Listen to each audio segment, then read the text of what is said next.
Afternoon, everyone.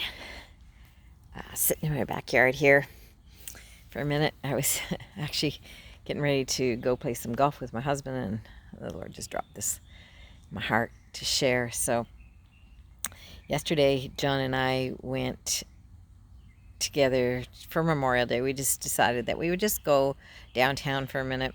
The downtown here in New Bern is really lovely. We like it. And so we went to the park and we walked along the path and then sat on a bench and talked for a long time, just talking. It was really sweet. And then we had lunch together and we talked some more and we shared things that we're feeling and we listened to each other. And today we're going golfing, and so we're doing something else that we both like to do, but that during that time we'll have conversations. So we'll be sharing things. He might tell me that, if I straighten my arm a little, that my swing will be better, or I might say, hey, move your foot and your putt will be better.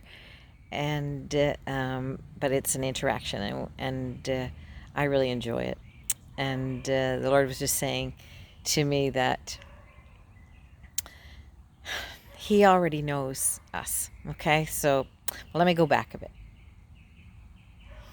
John and I have been together over 20 years now, and we're still getting to know each other. We're still learning about each other every day. There's always some new things that come up that we say, hey, that's something new, or that's something different, and that's because we're both growing. We're both changing.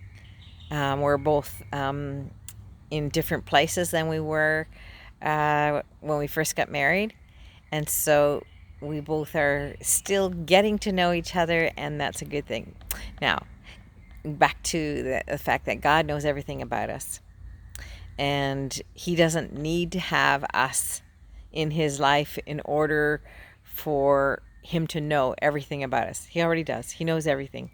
He knows what we're thinking, what we're going to say, what we're going to do, not just today, but down the road. He knew the things that you did when you were 5 years old, that you might not even remember yourself, but He doesn't forget those things. He knows, and He's delighted in watching you grow, even though He knows where you're going and what you're going to be doing. He loves to have that. So, but what He wants is for us to get to know Him. And we won't know Him unless we actually spend time with Him. So the same as John and I spend time, the more time we sit just having conversations, asking questions, listening to each other, doing things together, we get to know each other better. And the same rule applies with God, that you can't know who He is if you never spend any time with Him. You can't get to know Him better if you only stay doing the same amount of time with Him. So if you were with a child, and when you were a child, if the time that you spent was listening to somebody read you a Bible story and then saying your good night prayer or your prayer after lunch, if that's the same thing that you're doing now as an adult, something needs to change. You need to go in deeper depth. You need to be seeking to find out who this God is that loves you so much, that created you, that chose you, that never leaves or forsakes you. So who is He?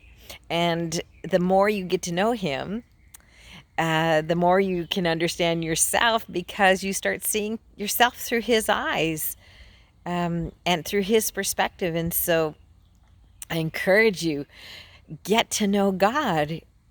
Ask Him questions. Spend time with Him. Tell Him what you're feeling, even if you're angry, even if you're frustrated, even if you're upset with Him because He didn't move when He was supposed to move, or He didn't take care of you the way He was supposed to take care of you. If you feel that way, He already knows that you feel that way. And He actually wants you. He loves you so much. He wants you to come and talk to Him about that. Tell Him, so that He can tell you what He thinks, and His love for you, and how He was in the places that you think He wasn't. I've had times where I've asked Him the question, where were you when I was this old and I was in this place where I felt alone, and He has always answered me, and He will do the same for you. So today, up the ante, get to know God better today, and it won't hurt to get to know the people around you better also. Um, Anyways, I hope you have a wonderful day. I'm gonna go do some golfing with my love. Have a great one.